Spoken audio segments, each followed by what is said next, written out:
It's been 3 months, and you know what that means. It's time for another review marathon. Thanks so much for clicking on this video. If you like what you see, feel free to give it a thumbs up and give some love to that subscribe button as well. If you're new to my review marathons, here's how they work. Every 3 months, I try to watch as many movies as I can that I have never seen before, but the rule is they have to have come out before the year we are currently in. That means any movie that did not come out in 2021 is fair game. Now, these past 3 months were very busy for me. I had a very busy summer. I was doing the Countdown to Bond 25, and I was doing the fasting video essay about the Fast and the Furious saga. So even though that contributed a little to my numbers, I ended up having a much smaller amount of films in this review marathon than I usually do. I watched, between the months of July and September, 26 movies that I had never seen before. Now it's time to talk about them as fast as we possibly can. A go.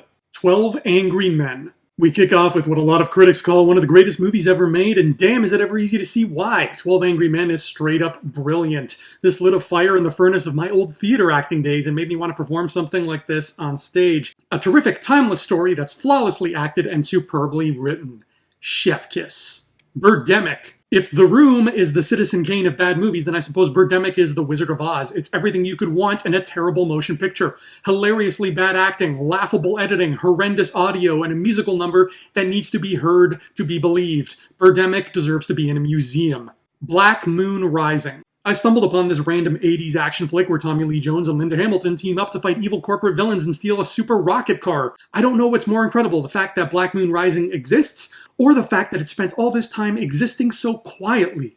Easy Riders, Raging Bulls. A fun but overall forgettable documentary about the evolution of Hollywood in the 1960s and 70s. It's based on a book by Peter Biskind, and apparently the people he interviewed claim he got almost everything about them wrong. Elvira, Mistress of the Dark. I guess I shouldn't have expected much with a film starring a TV horror host. Elvira is more annoying than she is entertaining, but she got a chuckle or two out of me. Out of all the movies I've seen where Edie McClurg participates in an orgy, this is the first. The Fast and the Furious saga parts 2 through 8 plus Hobbs and Shaw. Not much to say here since I already said so much in my 3-part fasting video essay, which you can watch at the description below. The Favorite. Director Yorgos Lanthimos is not for everybody, but his most user-friendly film, The Favorite, is a fun and sassy little slice of the life of Queen Anne, her scandalous love affairs, and all of the petty palace scheming that went on in between. A great reminder that life in the 1700s must have been an absolute shit-sty. Freaky. I feel like I've been singing the praises of Christopher Landon's Happy Death Day movies for ages. His newest romp, Freaky, is just as delightful, just as scary, just as hilarious, and just as endearing.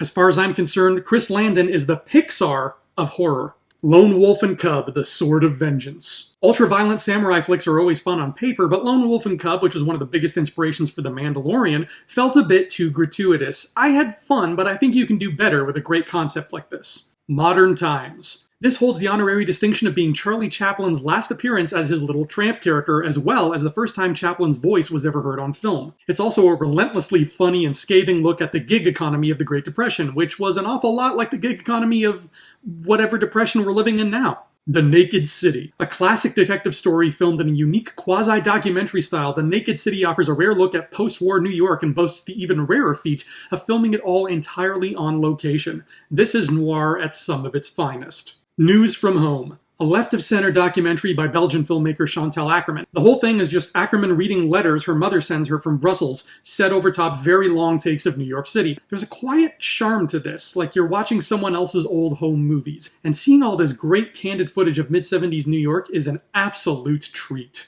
Night of the Living Dead. In my opinion, pretty much every zombie movie ever made is blander than dry toast, but I'd be an idiot if I didn't give credit to the one that started it all. Romero's first zombie outing looks beautiful and boasts an ending that must have been a real downer back in 1968. Even though I only spent 90 minutes with these characters, they really stuck with me. Revolver. So Jason Statham and Ray Liotta are fighting, and also Jason Statham is maybe schizophrenic and maybe obsessed with chess. This is one of the weirdest motion pictures I've ever seen, and I'm pretty sure there weren't any revolvers in it. The Sandlot. There was something in the air in the early 90s that made every kid everywhere obsessed with baseball. Sandlot is one of the more beloved baseball movies that flooded early 90s markets to cash in on this. And it's charming, fun, sweet, and full of baseball goodness. I'm definitely showing this movie to all those hypothetical kids I don't have. Scanners. This sci-fi classic by David, I'm gonna be gross just for the sake of being gross Cronenberg, was a huge disappointment. Yeah, the exploding head was a great effect, but the whole movie is just people staring at one another while the music tells us that this is supposed to be really, really scary. No thanks. Slight.